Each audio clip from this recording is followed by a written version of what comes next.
तो ढूंढते रहते हैं इन्हों जितना पाकिस्तान इसका नाम इन्हों लेते, हम तो जिंदगी में भी नहीं लेते, मालूम ही नहीं हमारे को। मगर नहीं, पाकिस्तान। अब ये कल क्रिकेट मैच क्यों खेल रहे तुम? नहीं खेलना था।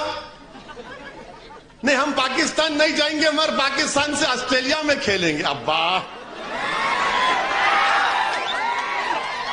ये क्या मोहब्बत है? मत खेलो पाकिस्तान से, क्या होता नहीं खेले तो? एक होगा 1000-2000 करोड़ का नुकसान होगा टीवी का। मत खेलो आप, भारत से बढ़ के है 2000 करोड़ होगा, छोड़ दो। मन नहीं, पाकिस्तान को नहीं जाएंगे मगर ऑस्ट्रेलिया में खेलेंगे। हाँ हो, क्या मोहब्बत है भाई। अब कल देखो आप, अब वो मैच कौन जीता कि नहीं मालूम,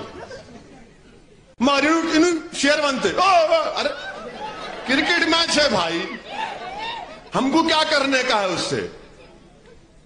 हम भी चाह रहे कि कल भारत जीते, हम भी चाह रहे कि कल शमी और हमारा बच्चा